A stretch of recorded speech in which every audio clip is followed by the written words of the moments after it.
감사합니다. 오늘 방금 소개해 주신 우리 목사님 그 말씀대로 제가 미국은 온 지는 27년 됐어요. 왔다 갔다 기러기 아빠 20년 정도 하고 이제 6년 전에 은퇴하고 교수 65세 정년입니다. 뭐 교육부에서 나가라고 하니까 그래서 은퇴를 하고 6년 전에 와서 이제 완전히 나머지 세 번째 영역을 뉴욕에서 살고자 보니까 어쩔 수 없이 교회와 연관을 맺을 수밖에 없더라고요. 그래서 그냥 노는이 스님처럼 연구를 하고 있습니다. 이해하시고요. 오늘 제가 통계 자료는 말씀을 안 드리려고 사실은 그렇습니다. 왜냐 통계라고 하는 거는 그 추세 말하자면 사회학에서는 그냥 흐름이다 이렇게 보는 거지 정확한 숫자가 안 맞아요. 대한민국 통계 안맞기로 유명하잖아요. 농산물 통계 안맞기로. 네, 그러나 우리가 어려움없이 짐작할 수 있는 거는 결국은 통계에서 나오는 것들을 우리가 빗대서 얘기를 할 수 있습니다. 제가 이제 계속 신문이나 다른 데서 얻을 수 있는 정보를 모아놓습니다. 왜냐하면은 제가 한국어로 칼럼을 쓸 때도 써야 되고 카이로 타임스에도 써야 되고 또 K 굿뉴스에도 써야 하다 보니까 막상 쓰려고 그러면 자료가 없어요. 그래서 평상시에 집에다가 이만큼 쌓아놨어요. 그리고 애들만 모아서 보면 아빠 막 이러는 거예요. 너희들은 모르느니라 이랬습니다. 예, 가면 글 쓰는 사람들 방에는 좀 지저분해요. 네. 지금 미국 성인들의 61%가 종교의 영향력이 줄고 있다라고 답변한답니다. 이게 청교 정신은 이제 사라져가고 있다는 거죠. 우리가 여기 미국에 왜 왔어요? 그래도 청교 정신 때문에 왔는데 이제 이게 사라져가고 있는 거예요. 그렇게만 얘기하겠습니다.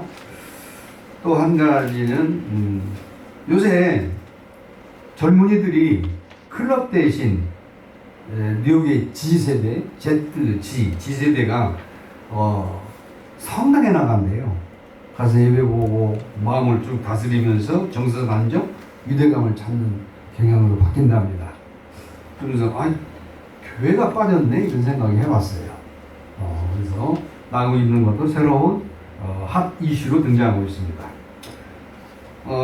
제가 한국 갤럽 조사에서 조사한 걸 보니까 한국인의 종교 실태 조사해 보니까 불교가 22%, 개신교가 21%, 천주교가 약 7% 이렇게 나와 있어요.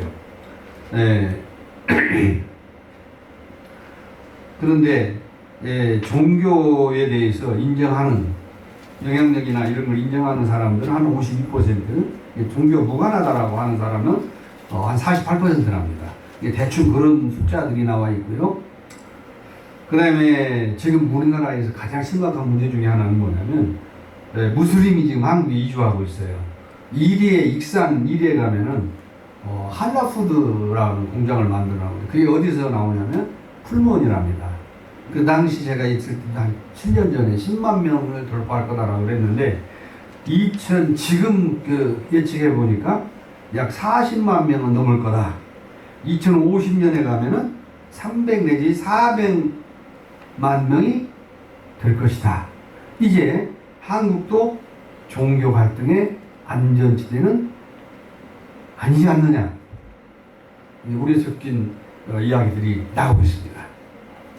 뭐 미국이야 특히 프로시아니아 종교 다종교가 있다 할지언정 우리의 선교의 목적이 퇴색되어 가고 있는 이때에 이거 정말 비상사태다.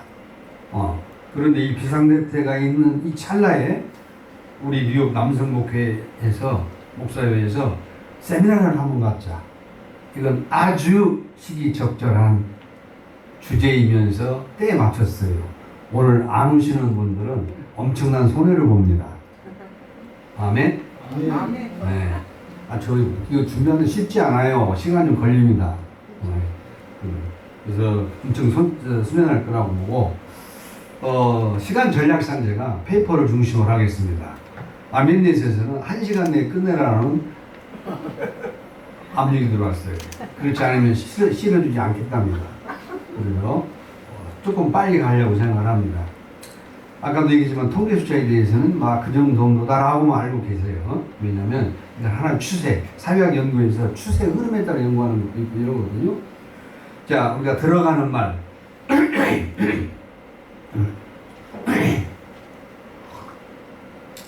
21세기는 역사상 가장 큰 전환기를 맞이하고 있습니다. 특히 미국 이민교회는 단순한 예배 공동체를 넘어서 이민자들의 언어, 문화, 정체성, 생존, 교육, 복지, 정서적 안식처 역할까지 담당해 왔습니다. 그러나 오늘날 미국 사회의 급격한 변화 속에서 이민교회 역시 심각한 도전에 직면했다고 우리는 평가하고 있습니다. 우리가 우리 사회학적 관점에서 보면 교회를 우리는 단순한 어떤 종교기관이 아니라 조금 정리를 해드리려고 생각해요. 제가 종교사회에서. 즉 교회라고 하는 것은 사회적 공동체이자 가치와 문화를 재생산하는 공간이라고 정의할 수 있습니다. 그래서 종교는 하나의 사회적 현상으로 보고 사회적 하나의 현상입니다. 종교가. 그리고 연구 방법은 사회학에서는 이 연구 방법론을 쓰고 있고 그래서 종교는 공동체를 유지, 발전을 도모하며 정치, 경제, 가족, 교육과 사회적 영향을 미치고 또 그 영향을 받고 있습니다. 무시할 수 없는 거예요. 우리가 연구 방법으로는 과학적 연구 방법은 경험적 방법도 있고 객관적 방법, 검증적 방법, 가치, 자유적, 가치, 중립적이 있습니다. 무슨 종교가 과학적으로 연구가 가능한가? 이게 의문을 가질 수 있지만 신앙은 과학적으로 연구할 수는 없습니다만은 그 이외에는 연구 방법이 가능합니다. 교회에 몇 번 일주일에 나가냐, 공예회에 몇 번 참석하냐 이런 것 등에서 신앙은 연구할 수 없어요. 성령 받았다고 하는데 그건 하나님과 자기 본인과의 관계이지 옆에 있는 사람이 알 수도 없는 일이니까 할 수 없다 그거죠. 그러나 다른 방법은 내가 가능할 수 있다. 그래서 사회학이 나온 지가 18세기 어거스트 콩트라는 프랑스 학자가 시작해서 사회학의 최초의 아버지들이 누구냐? 프랑스가 나온 듀르크하임, 그 다음에 칼 마르크스, 그 다음에 막스 웨버입니다. 칼 마르크스라는 사람 아시죠? 공산주의 최초에 만든 사람. 그래서 칼 막스부터는 이 사회 구조가 갈등주의를 이루고 있고 듀르크하임이라는 사람은 갈등 구조가 서로 안전하면서 구조적 기능주의를 측하고 있어요. 그래서 사회가 깨지려고 해체하려고 그러면 뭐냐?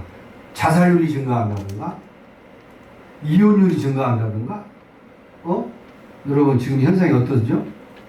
자살 증가 안 합니까? 이혼율이 증가 안 합니까? 심각한 문제예요. 그게 200년 전 얘기나 지금이나 똑같은 얘기예요. 집안에 누가 하나 죽으면 가정이 해체된단 말이에요. 이혼하면 가정이 해체가 된다고 그 말이에요. 그래서 그걸 막아야 한다라고 교육사회학자 듀르크하임이 주장한 거예요. 그게 기능주의예요. 그래야 가정이 안정이 된다. 갈등주의는 뭐예요? 칼막스의 인간을 소외시킨다. 계급투쟁의 역사다. 이런 걸 주장하는 사람이 바로 초기 사회학자들, 종교사회학자들, 대고라는 사람입니다. 그러면 이제 종교는 사회 구조, 제조, 변동, 문화 연구 주제가 되고 있고요. 종교 성격에 따른 분류를 우리가 종교를 뭘까? 본질적 정의가 있고 또는 기능적 정의가 있습니다. 크게 나누면 본질적 정의. 종교라고 하는 뭐예요? 성스러움이 있어야 되겠죠. 근데 그게 빠져버리면 안 돼요. 네. 그래서 성스러움과 궁극성, 궁극적으로 뭐 때문에 믿느냐 이런 것들, 거룩성, 그 다음에 파워 같은 것이 있어야 된다. 네. 그래서 궁극적인 존재, 세계, 힘, 뭐 이런 건 상징이나 믿음이나 또는 가치 수행의 제도화와 체계가 되고 있고, 기능적 정의라고 하는 것은 분위기, 동기, 사실성에서 긍정적 의미, 최상의 중요성을 부여하는 기능의 모든 종교 현상을 기능적 종교를 정의할 수 있습니다. 근데 종교를 때에 따라서 많이 바꿀 수가 있는 거죠. 이런 기능적 정의를 쓰는 나라가 어디예요? 사회주의 국가가 그런 거예요. 김일성 국가도 종교입니다. 그게. 나중에 이제 포괄적 종교에 들어가지만 기능적으로 그걸 쓰고 있는 거예요. 자, 그 다음에 본질적 정의와 기능적 정의와의 장단점이 다 있고, 본질적 정의는 상식적인 종교 개념, 그러나 단점은 역사적 문화적 한정성이 있고, 기능적 정의는 폭은 넓으나 종교 본질이 굉장히 희석화되고 있습니다. 종교 그게 아니잖아 이렇게 할 수 있어요. 주일날 골프장 가는 거 뭐죠? 그것도 포괄적으로 얘기하는 종교입니다. 예수님보다 하나님을 더 안다라고 하는 것은 종교예요. 포괄적 종교에서 들어가는데 엄청나게 중요한 문제입니다. 장로님이 골프장 간다고 약속했다고 주일날 가면 되겠습니까? 그래서 우리가 이제 그렇게 두 가지를 얘기할 수도 있고, 또 하나는 배타적 정의, 그 다음에 포괄적 정의인데, 배타적 정의는 기성 종교에 얼마나 종교성이 있느냐 해서 다른 종교를 배타하는 거예요. 특히 기독교는 내 앞에 다른 신을 두지 말라 하는 자체가 이미 배타적 종교를 갖고 있습니다. 일본에 제가 11년 있었어요. 일본에는요, 11월 31일 날은 어디를 가냐면은 절에 갑니다. 잘 1년 보냈다고. 정월 초하루 날 바로 들어가면 신사에 가요. 신사에. 애기가 남는 바로 뭐냐면은 신사에 가서 바칩니다. 결혼식은 어디로 가냐면 하와이에서 목사님, 신부님 빌려다 합니다. 죽을 때 어디로 가냐면 불교식으로 해요. 일본의 인구가 1억 3천인데 종교를 가진 사람 조사하니까 1억 9천만. 6천만은 복수 종교를 갖고 있다는 거죠. 우리는 배타적 종교이기 때문에 죽어도 고지요. 기독교는 기독교, 불교는 불교. 이렇게 해서 우리가 배타적 종교가 얼마나 종교성이 있느냐는 것에 비해서 포괄적인 종교는 기능적 정의와 유사하면서도 기성 종교 이외에 민족 종교, 신흥 종교, 집단 이데올로기, 뭐죠? 소셜리즘, 커뮤니즘 이것도 하나의 종교로 본다는 거예요. 개인적 세계관, 취미와 오락까지도 보고 있다. 영어로 보니까 How is the person religious? 어떻게 해야 예를 들어 주일날 골프 치러 간다? 한국 대학생들, 야, 학교 교회 가지 말고 먼저 학교 갔다 와. 자습 갔다 와. 이거 현실이에요, 이거 한국에.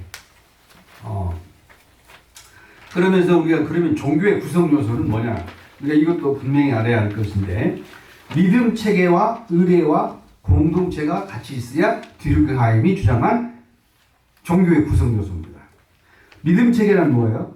인위적 양상으로 거룩한 대상이나 존재의 성격, 기운을 설명할 수 있는 어떤 뭐죠? 종교와 시대에 따라 다양해졌는데 뭔가가 있는 바로 믿음의 체계. 믿음의 체계를 어디다 놨죠? 성경이 바이블에 들어있어요.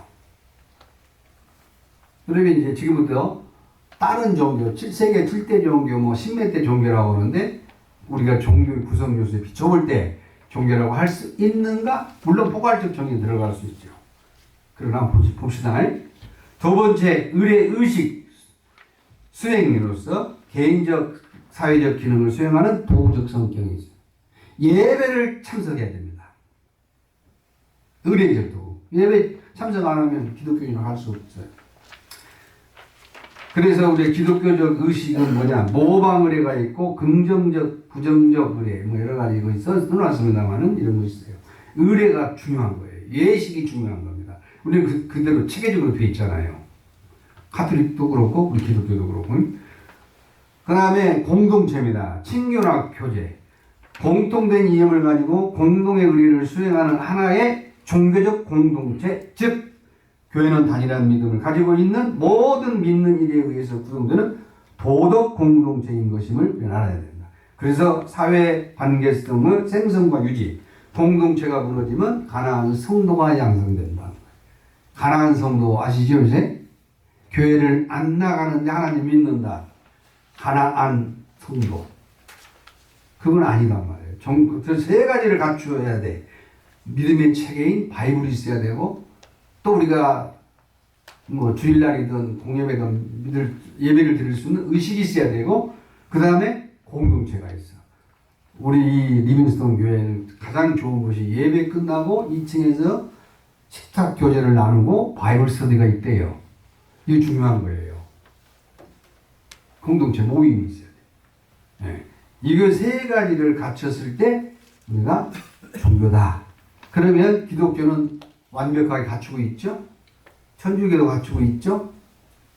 유교는 갖추고 있나요? 유교? 아니요. 없죠. 그래서 우리가 유교는 드루카임에 가면은 종교를 할 수 없어요. 유교는. 왜?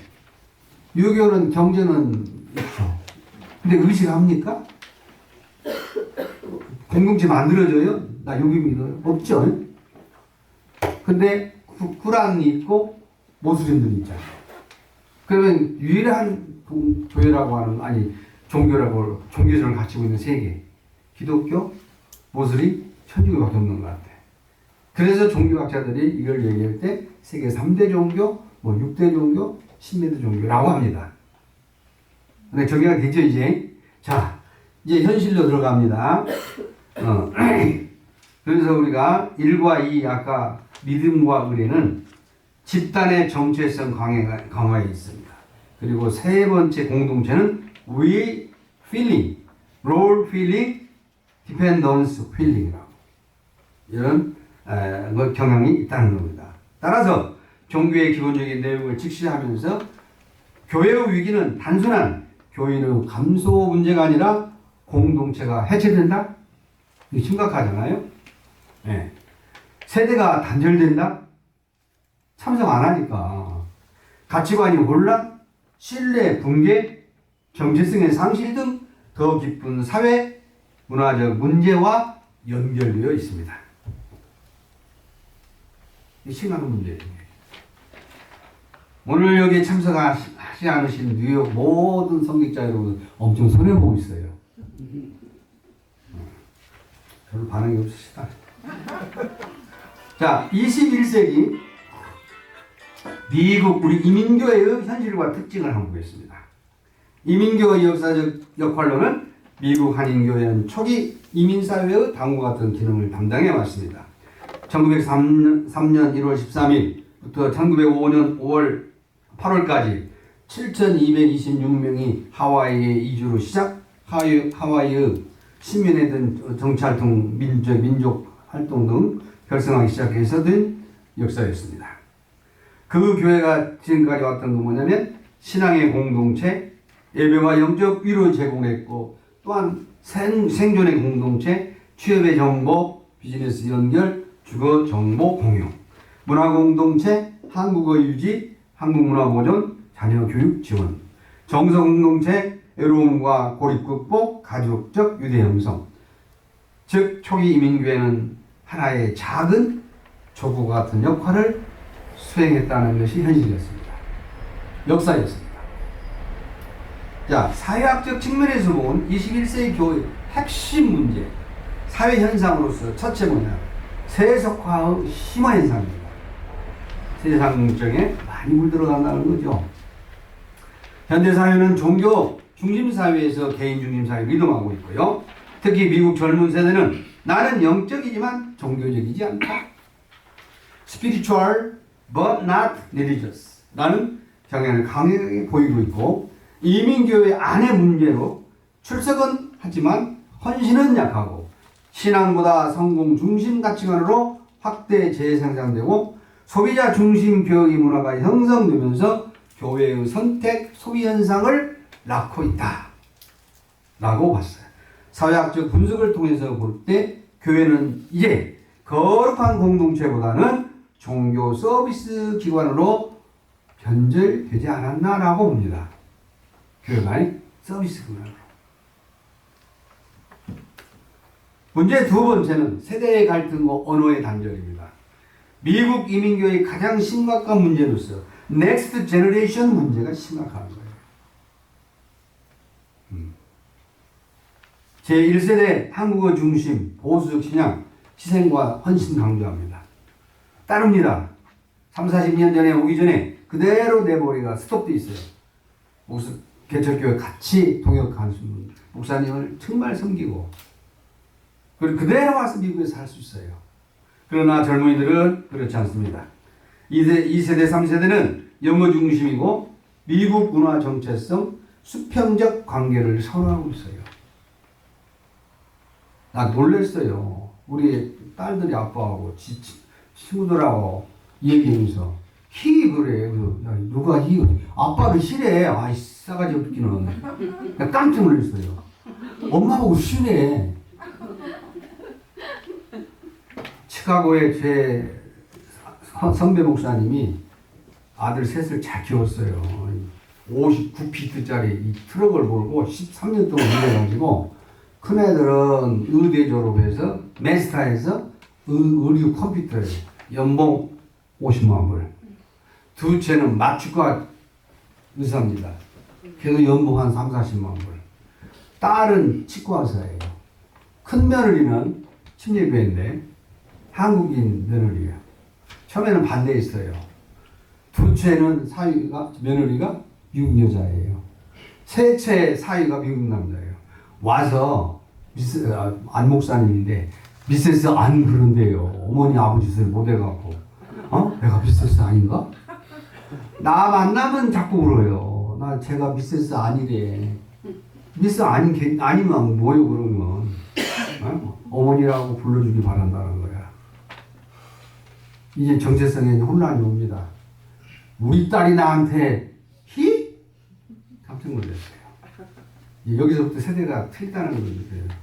우리는 어머님, 아버님, 장인어른, 사모님, 왜 유? 하고 유래요. 참.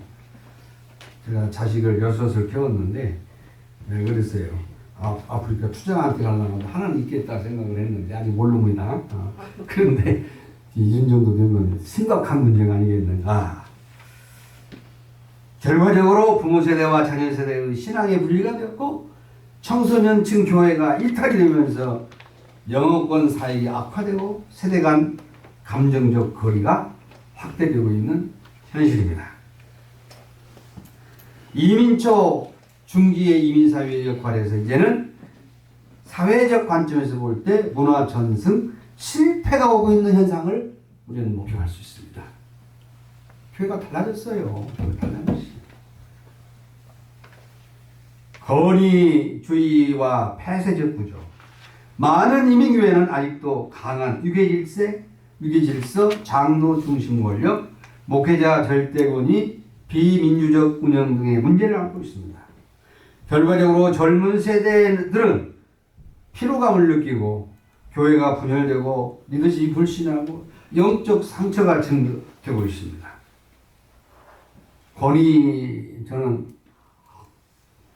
권위주의는 나쁘지만 권위는 좋다고 봐요. 아빠로서의 권위, 교수로서의 권위, 목사로서의 권위. 아주 좋은 얘기예요. 좋은 권위. 그런데 이게 권위주의로 흘러버리면 문제가 된다는 거죠. 이 문제들을 사회학적 해석에서 볼 때 어떡하냐.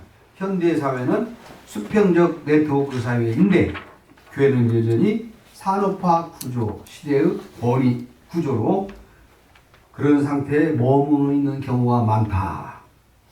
이게 지금 우리 현대 지금 세대 간의 갈등입니다.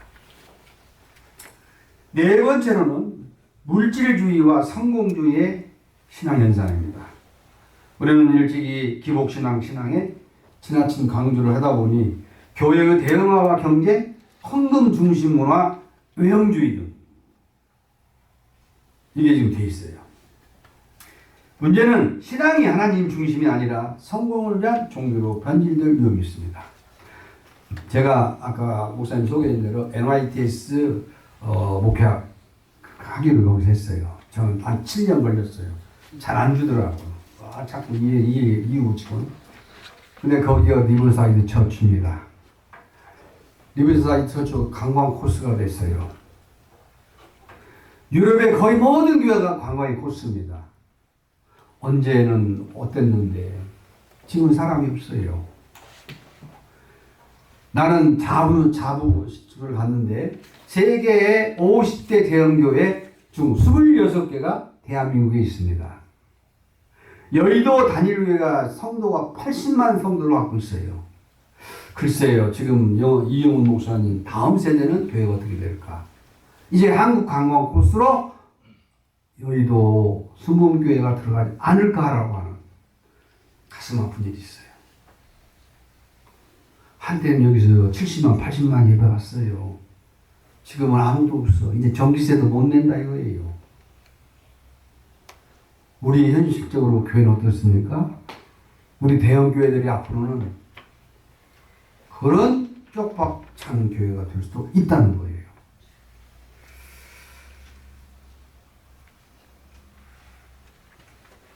우리가 성경적 경고로서 너희가 하나님과 재물을 겸하여 섬기지 못하느니라.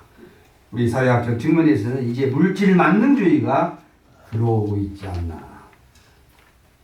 26개 세계 대형교회 중에 26개 한국교회가 한국 성공했어요. 제가 중국어가 한 서드 랭귀지쯤 돼요. 전공에는. 중국어를 굉장히 오래 공부했어요. 근데 이놈이 안 늘어요. 이놈은 중국어가. 교수 초기 때 시간이 많아가지고 한국방송통신대학 4년을 다니고 EBS를 미국에 오기까지 공부했는데 이게 중사를 만나 할 수가 없어요. 뭔 방법이 없을까 하다가 퀸스 장로교회 중국어 예배에 들어갔어요. 네, 그 영상을 다 찍었어요. 제가 집에서 그걸 계속 하려고. 내가 거의 한자 읽긴 알잖아요. 이렇게. 근데 말로 안 튀어나와. 이게 안 되겠다. 그렇게 해야 되겠다. 그렇지 않으면 너무 아까운 거예요. 지금까지 들었던 거예요. 그런데 9시 반에서 10시 반 우리 교회가 11시야. 가기가 빠듯해. 이게 정신도 중간에 쭉쭉 끝나고 나옵니다. 그런데 그 교회가요. 빡 들이잡은 거예요. 내가 좀 소름이 돋더라고. 우리가 80년대 한국교회가 그랬어요. 3, 40년 지나니까 한국에 지금 전무합니다. 지금 3, 40년 된 이 시대에 중국교회가 훌러넘칠 거예요. 이민자가 들어오죠. 그것도 어디서 왔냐. 대만 사람인 줄 알았더니 다 본토에서 왔어요. 자기네들이 공식적으로는 종교를 못 갖게 한대. 음성적으로 믿나 봐요. 근데 와서 다 예수 믿어요. 네? 그래서 따꺼를 네? 따꺼가 형님 그래요. 그래서 양 따꺼를 하나 사귀놓고 왔는데 앞으로 중국 교세가 세계를 지배하지 않을까? 1대1로만이 아니라 이제 중국의 선교사가 전 세계를 넘어가 지배를 하지 않을까? 이 사회학 속에는요 다 들어갑니다. 제가 미래사회학을 몇 번 가르쳤고요. 2050년 UN 보고서를 애들한테 가르쳤어요. 앞으로 30년 애들 UN 보고서가 나와요. UN에서. 그래서 사회학은 미래사회학, 정보사회학, 가족문제, 가족사회학, 지식이 어떻게 활용되냐, 지식사회학, 그 다음에 교육사회학, 중사회. 미래사회도 나와요. 엘빈 토플을 이미 독파했고. 그래서 야 앞으로 이 종교가 중국 사람들이 나오겠구나. 내가 소름이 끼치더라고. 저 사람들이 나가서 어저께 중국 식당에 갔는데 중국 식당, 한국 식당에 갔는데 사장이 중국 사람 같아. 꽉 찼어요. 한국 사람 한 세 테이블 전부가 중국 사람이야. 중국 사람 상대로는 장사가 되었더라. 연필 하나씩 팔아도 15억 개는 팔겠더라. 성경 한 권씩만 줘도 15억 권을 팔겠더라. 물질로 생각하면 그렇게 되는데 영적으로는 두려움이 생겨요. 교회가 이제 부익부 빈익된 현상이 뚜렷하게 나타났습니다. 다섯 번째는 공동체성의 약화입니다. 아까 종교 3요소 중에 하나인 공동체. 현대는 점점 고립되고 있습니다. SNS 발달 이후에 더욱 그렇습니다. 특히 이민 사회는 외로움, 우울증, 노년 고립, 노년 자살, 가족 해체 등이 있습니다. 아침에 일어나자마자 또 SNS 봐요. 보면 안 된다는데. 어젯밤에 세계가 무슨 일이 일어났는가 보고 싶어서. 이 세계를 내가 등지고 살아요, 지금. 이 습관화돼갖고 다 보고. 유튜브 보고, 그 다음에 페이스북 보고, 친구들, 가족끼리 지난주에 파더스데이라고 딸이 초청해서 사돈 어른들하고 같이 식사를 했어요. 밥 먹자마자 전부 자기 핸드폰 켜고 있네. 녀석들이 아빠 모처럼 왔으니 포켓머리 좀 넣어줘야 될 거 아니야. 전부 이거 하고 있어. 뭘 하고 있는지 몰라. 내 자식 마음대로 못해 이제. 교회는 잔당히 나가래. 아마 예배 시간 할지 몰라. 이 프라미스 교회 다니는 애들. 너무 커서 안 보이잖아요. 저 뒤에서 이거 하고. 사실은 오히려 SNS를 통해서 전 세계가 소셜 네트워크가 만들어지는 것이 가장 가까이 있는 사람들은 안 만들어지고 엉뚱한 아프리카 뭐가 일어났는가. 그게 무슨 관심이 있어요. 내 옆에 있는 친구가 중요하고 내 가족이 중요한 거 아니겠어요? 이걸 보면서 참 이점도 있지만 이걸로 인해서 가족이 참 부럽겠구나. 제가 가끔 보혈라디오에 가요. 뭐가 이렇게 많이 나오는지 요금 안 냈다고 무슨 비봉식 무슨 스냅 어쩌다고 아니 모르는 게 나와. 얘들은 벌어지고 뭐라도 이건 다 스팸이에요. 다 날려. 하룻밤 자면 막 쌓여 또. 어떤 할아버지가 활력을 또 아들 오고 왔어요. 핸드폰 갖고 있어요. 이게 답답하고. 아직도 잘 안 되잖아요. 노인들은. 집에 가면 애들은 애들끼리 놀고 할아버지는 할아버지들끼리 놀고. 문제가 아주 심각합니다. 그런데 교회마저 프로그램 중심으로 변하면서 참된 공동체의 균형이 약해지고 있고 종교의 구성 요소는 공동체의 약화로 이어지고 있는 현실입니다. 문제 6번째는 청년층의 교회 이탈입니다. 아까도 말씀드렸지만 요즘 맨하탄 성당에 젊은이들이 모여들고 있다는 겁니다. 젊은이들이 이 프로테스탄트 교회로 몰리고 있다라고 하는 헤드라인의 기사가 언제 뜰지 모릅니다. 저는 은근히 기대합니다. 오겠지. 노령화 고령화 사회의 진입과 맞물려 가면서 미국 전체에도 젊은 세대의 교회 이탈은 심각합니다. 특히 이민교회 청년들은 문화적인 이중성, 교회의 권위주의, 현실 문제의 무관심, 진정성 부족 때문에 교회를 떠나는 경우가 많다고 전문가들의 분석입니다. 요거 만든 건 제가 만든 거 아니에요. 다 전문가들이 분석했던 걸 내가 뽑아온 거예요. 네. 자, 그러면 지금까지 한 6가지로 크게 뭉뚱그려서 문제점을 봤어요. 그러면 이런 문제점이 있다고 하고 이런 세미나를 한다는 것은 뭐 때문에 하는 거죠? 미래 지향성이 있기 때문에. 우리는 할 수 있다라고 하는 거가 있기 때문에 세미나도 하고 우리 교회가 아직도 살아있고 우리 목사님들이 아직도 100세 시대에 가려고 그러면 20, 30년은 더 살아계신다. 그때까지 한번 또 해보자 끝까지. 그러지 않나 해서 이런 규정한 세미나를 하신 것 같아요. 우리 기자님들은 지면을 통해서 쏘시기 바랍니다. 전 세계로. 첫째, 이민교회 발전 방향 첫째 방향 하나는 이제 건물 중심에서 사람 중심으로 와야 되겠다. 부익부 빈익빈이 아니라 가장 사람을 귀하게 여기는 교회. 천하의 영혼보다 귀한 영혼. 나는 사람을 굉장히 존경합니다. 나보다 잘난 건물로. 왜? 그 사람은 하나님의 거룩한 작은 성전이라고 봐요. 색깔이 틀렸던 제가 G1위를 공부합니다. 세상에 5만 사람이 다 와 있어요. 녀석들 공부도 안 하고 그냥 나가요. 나는 한국 사람이냐 할아버지가 똥 나가요. 엉덩이가 막 쌍이 날도록 앉아있어. 그 사람 나가고. 그런데도 그 사람도 인격체입니다. 우리가 사람을 귀하게 여겨야 된다. 교회의 본질은 건물이 아니라 공동체입니다. 필요한 변화로는 관계가 회복되어야 되고 돌봄 사역 강화, 소그룹의 활성화, 세대 통합 예배 등등이 요구된다. 우리 교회 잘 나오다가 영상하는 친구가 안 나와요. 근데 우연히 종로상에 점심 때가 되고 갔어. 그 집이 좀 싸요. 갈비탕 20불 주면 한 그릇 먹고 다 못 먹어. 집에 가니까 두 끼 먹을 수 있어. 근데 그거 밥 먹더라고. 그래서 왜 집사님 교회 잘 안 나오게 좀 샤이하더라고. 나오면서 제가 얼마 안 됐지만 저거는 뭐 드셨어? 그래서 갈비 몇 대 먹었다 그러면 부담 가는데 제육볶음 먹었대. 알았어, 내가 계산할게. 그거 나왔어.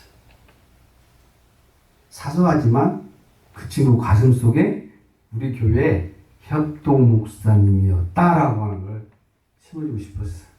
물론 저거 나만 딱 계산하고 나오면 당연하지만 그 친구 입장에서는 당연치 않게 여길 때 교회의 매력은 떨어지는 거예요. 네. 여러분 저보다 더 많이 했겠죠? 두 번째로는 다문화 다세대 교회로의 전환입니다. 이민교회는 더 이상 한국어로만 유지되기 어렵습니다. 이제 뒤에서 유시구를 끼고 동시 통역을 하든가 이렇게 해야 됩니다. 한국 교회들 몇몇 교회들은 다 지금 설치가 돼 있어요. 그래서 젊은이들 오도 되고 외국인도 와도 되고 젊은이들은 영어를 정말 모르니까 통역해주고. 네.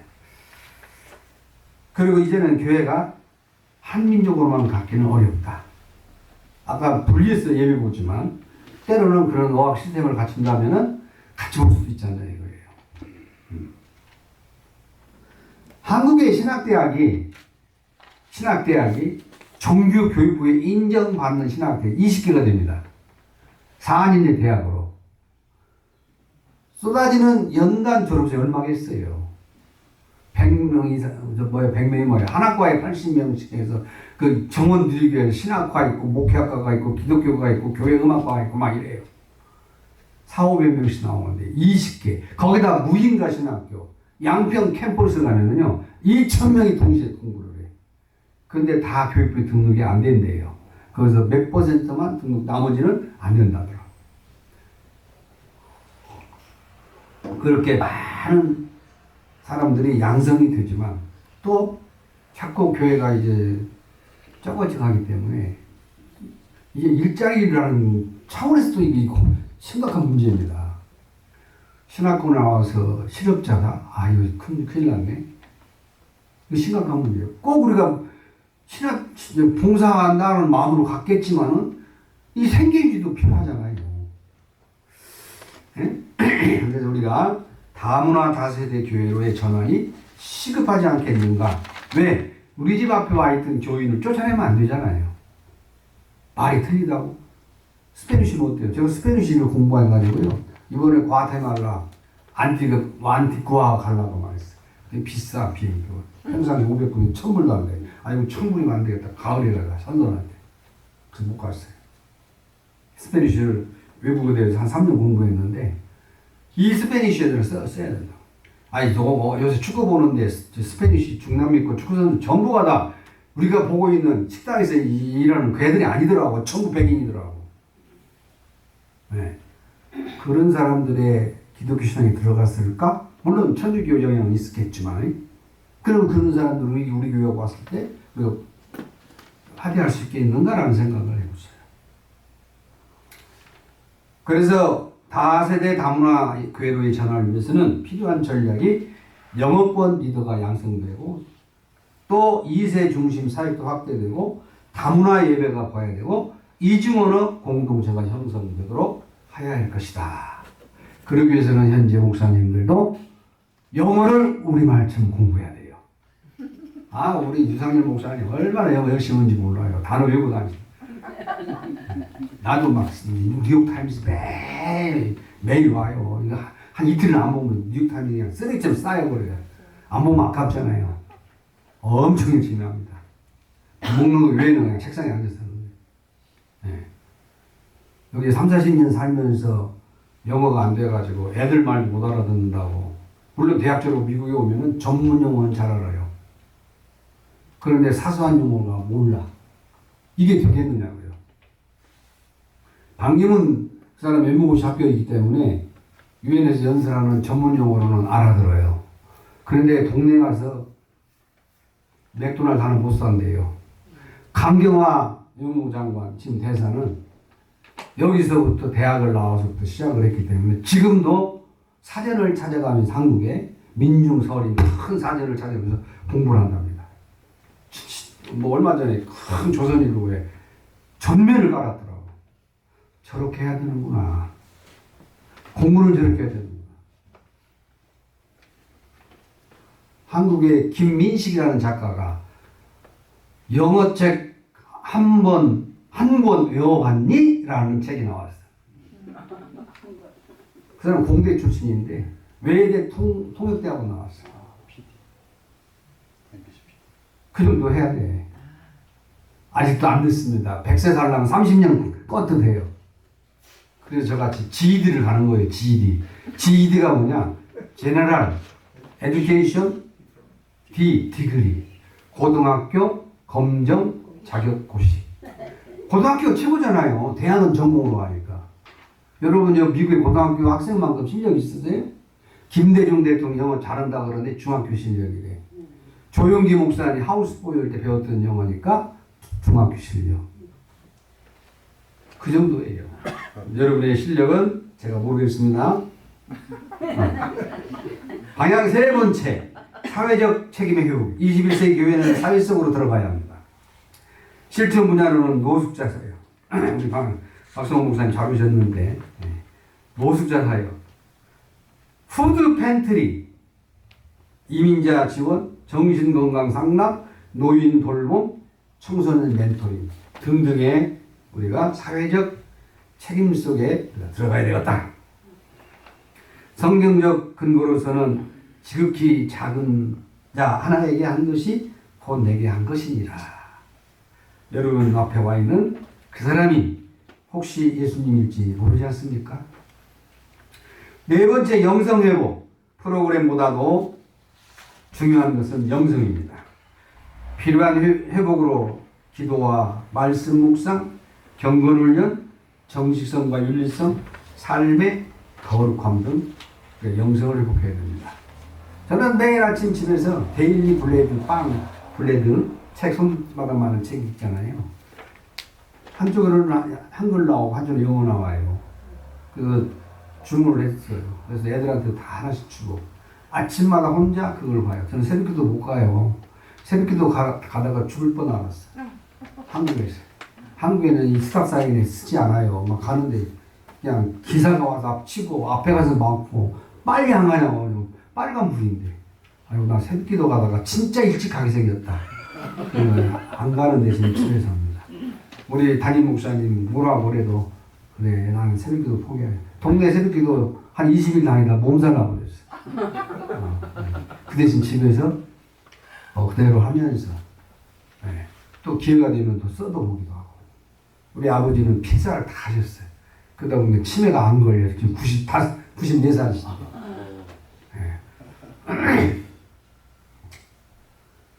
그 다음에 민주적이고 투명한 교회 운영하다. 개혁 방안으로 재정의 투명성, 리더십의 분산, 평신도 참여 확대, 여성 청년, 리더십 존중.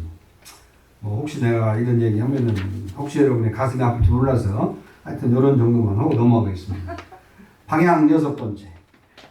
디지털 시대의 대응은 현대인은 온라인을 살아갑니다. 온라인 시대를 살아갑니다. 교회의 변화를 필요로 온라인 선교도 해야 되고 디지털 콘텐츠 제작을 해야 되고 AI 시대의 윤리교육, 유튜브, SNS 활용, 사이버 교육 시스템. 저는 여기 있는 거 다 이용합니다. 너무 좋은 세대에 살고 있어요.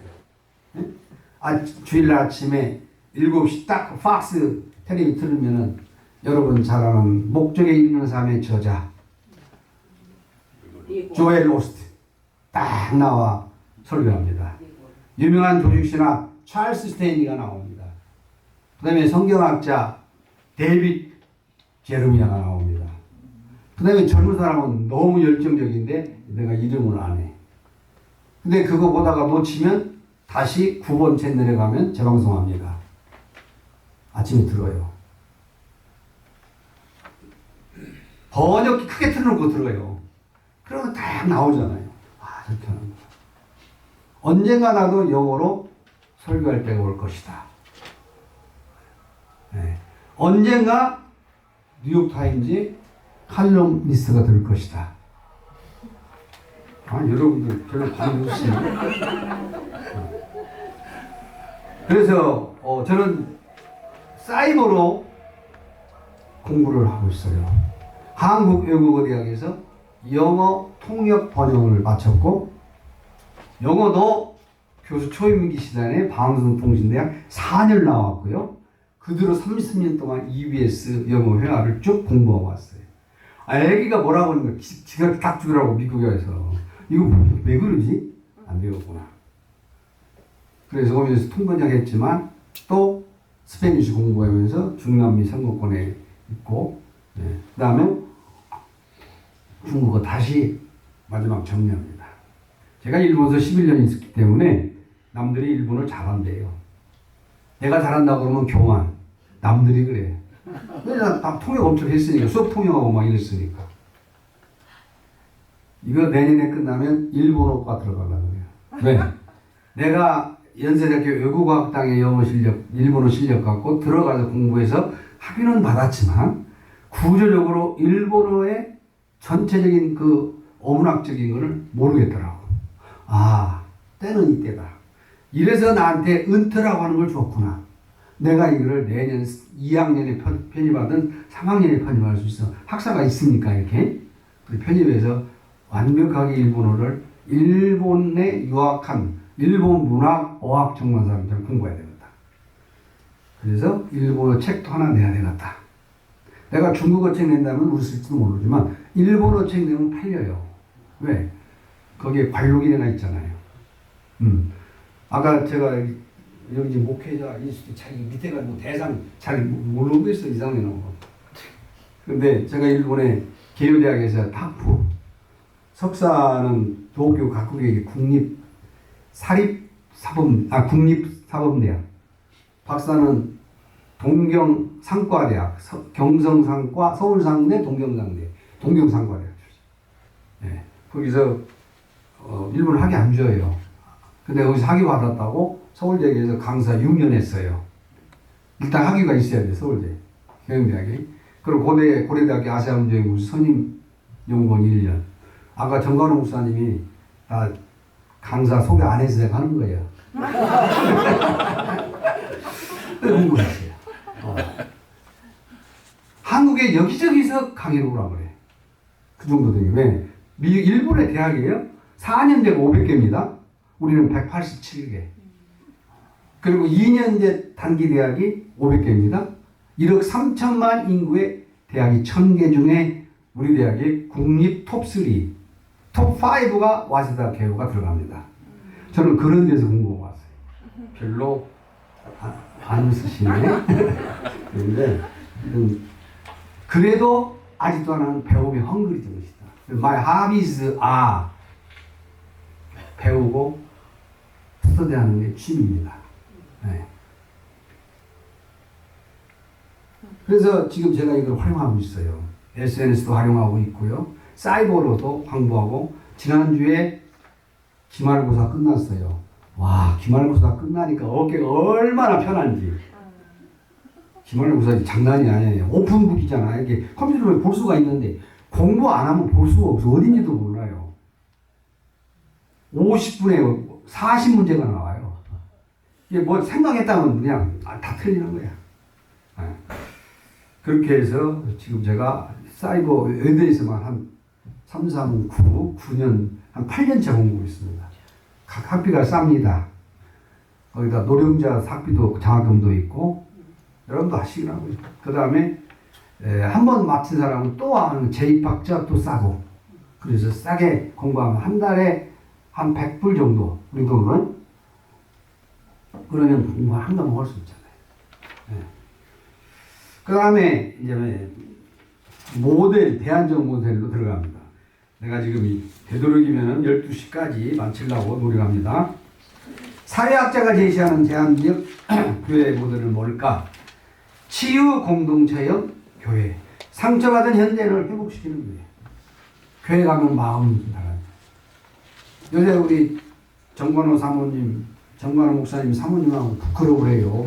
대단합니다. 인글씨 부끄러워합니다. 아, 조련다는 거 아니고 왜 이상하게 보네. 우리 저 KCS에서 한단 말이에요. 거기에서 뭔 얘기냐면 The Grandfather's Blessing, 아버지의 축복 기도, 그 책을 해요. 임상의사가 의술로만 환자 확인 못 남는단 말이에요. 임상적으로 하는 거예요. 환자한테 소망을 주고 넌 낫을 수 있어.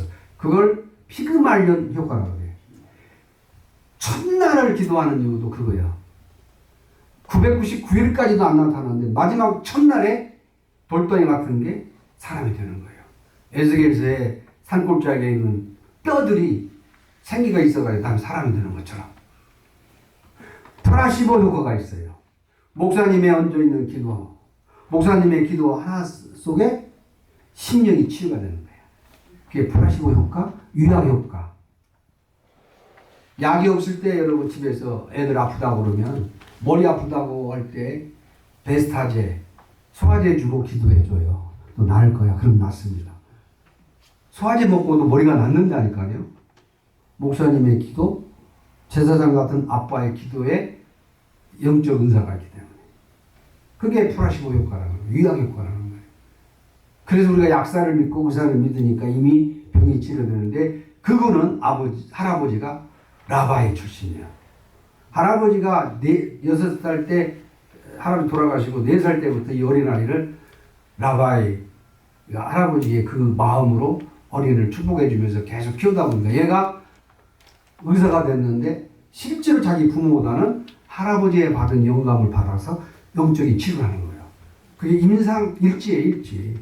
아주 우리 정사모님이 열심히 공부를 해요. 발표도 잘하시고. 최봉림 씨가 한국의료사, 최봉님 깜짝 놀래. 네. 그게 임상심리입니다. 종교 심리학에서 보는 게 플라시보 효과, 피그말 효과입니다. 그냥 성경만 읽어 듣는 게 아니고 너는 나을 거야. 제 이름이 조셉입니다. 여러분 저를 조셉이라고 불러줘요. 저는 절대로 마리아의 남편이 아니고 저는 야곱의 아들입니다. 마리아의 남편 될 수가 없지. 그래서 저는 그런 조셉이 아니고 야곱의 아들. 애굽을 일으켰던 요셉. 제가 일본 유학 갈 때 나는 일본 제국주의를 한번 이끌어보겠다라는 뜻에서 야곱 요셉을 오셨어요. 이제 마치고 돌아왔지만 지금도 일본 소개하려고 많은 사람들이 와요. 네. 때가 되면 할 수 있겠죠. 그 다음에 학습 공동체형 교회, 평생교육, 인문학, 언어, 문화, 교육, 제공. 예, 인문, 우리 미국 이민 사회 굉장히 중요합니다. 평생교육해야 됩니다. 인문학적인 수련, 언어, 문화, 교육. 계속해서 교회에서도 영어 가르치고 미국 문화 가르쳐줘야 돼요. 에?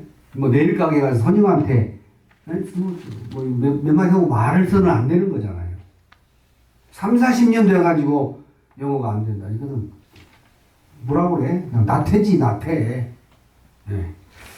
지역사회 봉사형 교회, 교회가 지역사회 공공대 역할을 해야 된다.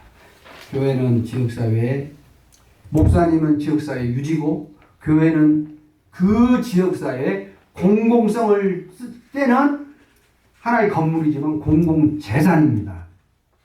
내 교회가 아니라 지역사회를 어둠을 비추는 소금 맛을 낼 수 있는 공공대 역할을 해줘야 된다. 교회가 문 닫고 주일날만 문 열었다 문 닫고 이건 노굿입니다. 이건 낭비예요. 솔직히 말해서. 엄청난 비싼 시설 안 쓰고 있는 낭비입니다.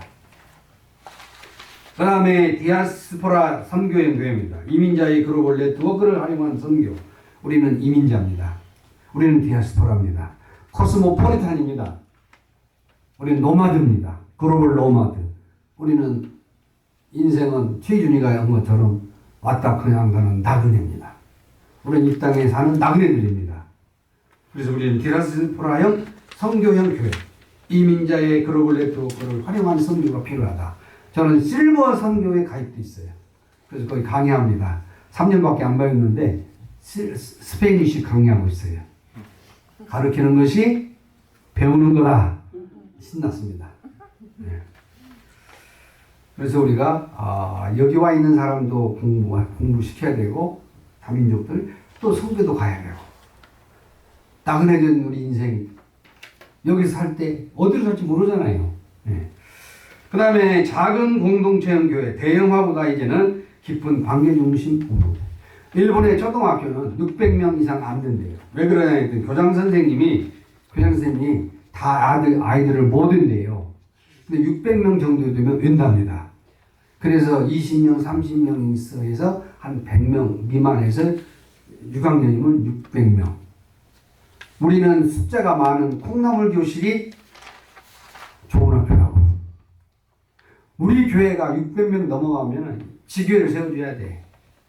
우리 프라미스 출신 하나도 없죠. 프라미스가 나눠야 돼. 네?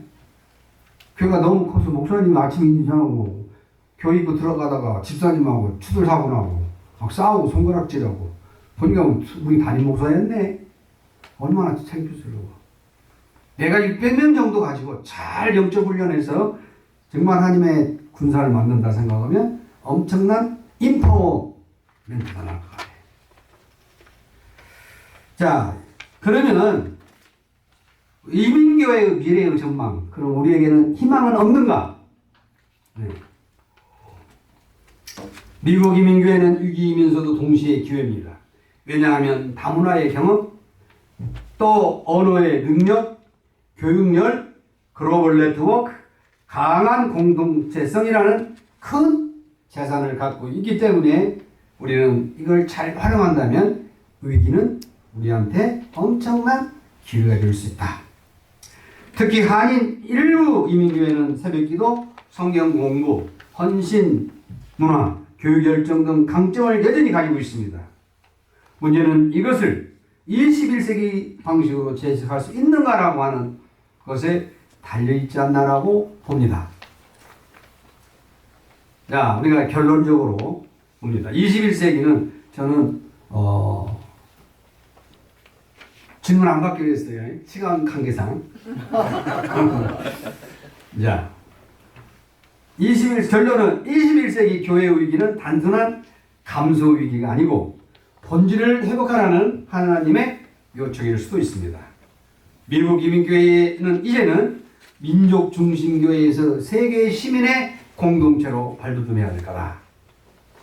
거리 중심 교회에서 섬김의 공동체로 나아야 할 거다. 교회 프로그램 중심에서 치유와 사랑의 공동체로 변화해야 할 것이다. 이제 교회는 단순한 종교기관이 아니라 하나님의 사랑과 정의를 세상 속에 구현하는 공동체이기 때문입니다.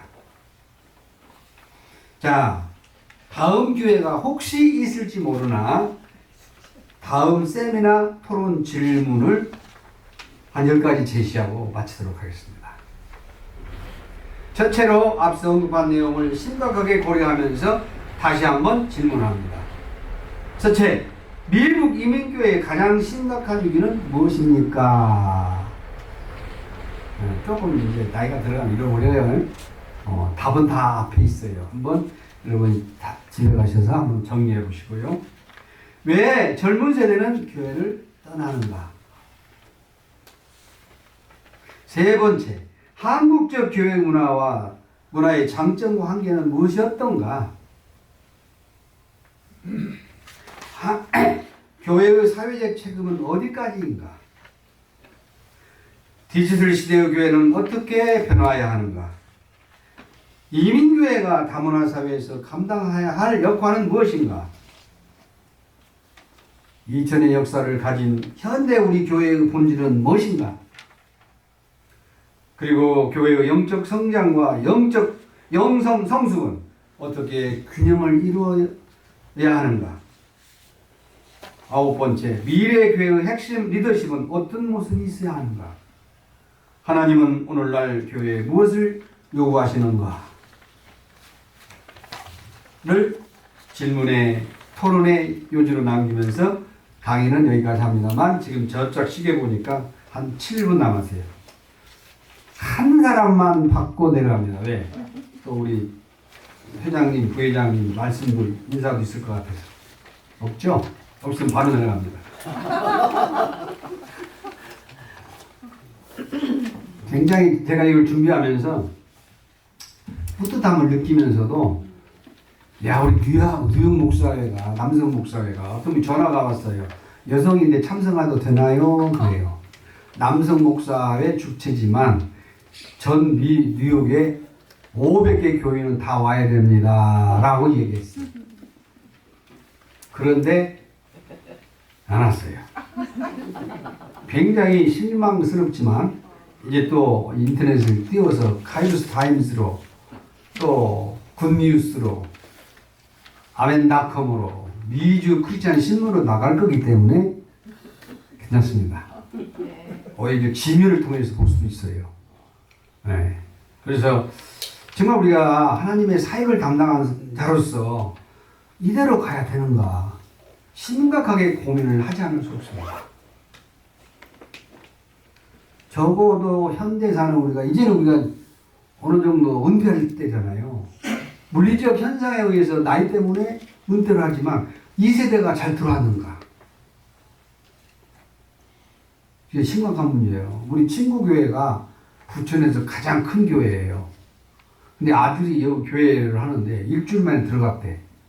근데 그 친구가 그 교회를 그렇게 정리할 사람이 아닌데 아버지가 우리 동갑이니까 은퇴를 할 때가 되니까 3대째 목회자인데 그 아들한테 주려고 그러나? 이런 생각이 들어요. 저도 아버지한테 받았거든 제가 그 친구가. 근데 아들한테 주려고 그러나? 이런 생각을 하면서 왜 매끄럽지 못하게 하지? 그런 생각을 해봤어요.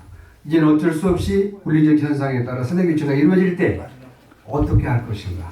나보다 잘하면 문제 없어요. 나보다 잘하면 문제 없어.